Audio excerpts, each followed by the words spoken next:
En attendant, sachez que le site de la Cour constitutionnelle, entre-temps en chantier, fait peau neuve. Le ministre du Cadre de vie et du Développement durable a remis officiellement ce lundi les clés du nouveau siège de l'institution à son président, professeur Joseph Djogbenou. C'est à la faveur d'une cérémonie fort simple qui s'est déroulée dans l'enceinte de la Cour. On suit le compte-rendu dans cet élément.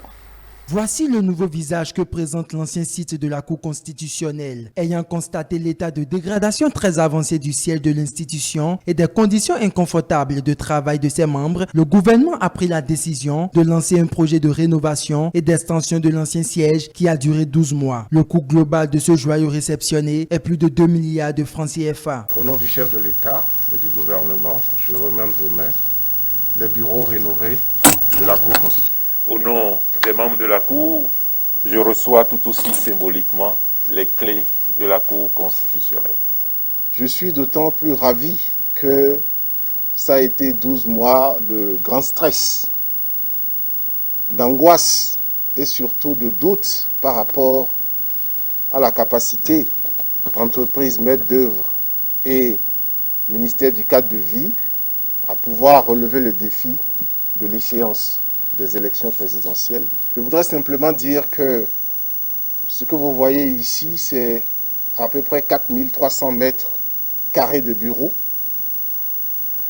mis à neuf, dont un bâtiment principal tout neuf, pour abriter les membres de la Cour constitutionnelle, le cabinet du président, les bureaux du vice-président et des conseillers, le directeur de cabinet, la salle d'audience publique que vous voyez là, la salle de délibération, les archives, l'infirmerie, le poste de sécurité et un parking de 8 véhicules au rez-de-chaussée.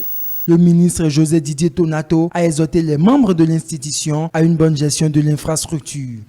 La Cour a, en plus de tout ce que j'ai cité pour ce bâtiment neuf, nouveau, 3 complexes pour les secrétaires généraux, un complexe pour la direction administrative, 10 bureaux directeurs, 19 bureaux collaborateurs, j'allais dire une vingtaine, un service d'informatique, une salle de réunion, des salles de dépouillement, des salles de documentation, évidemment une cuisine, un réfectoire et toutes les commodités qu'il faut, Monsieur le Président, pour permettre à la Cour de travailler dans de bonnes conditions, voire de dormir ici. Et je suis fier au nom du chef de l'État et au nom du gouvernement de vous remettre entre les mains ce joyau.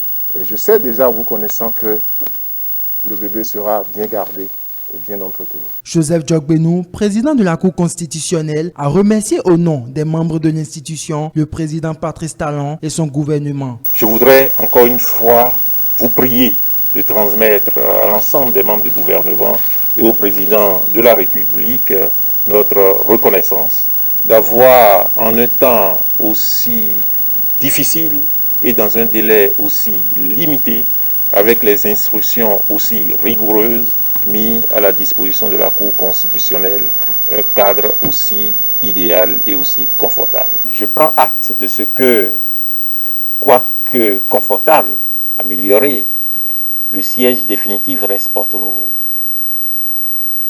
Et je prends acte de ce que les mesures seront également prises pour que l'entretien nous soit facilité. J'engage la Cour constitutionnelle à assumer sa part d'obligation dans l'entretien de ces lieux. Ce joyau permettra à la haute juridiction d'accomplir dans les meilleures conditions la mission qui lui a été assignée.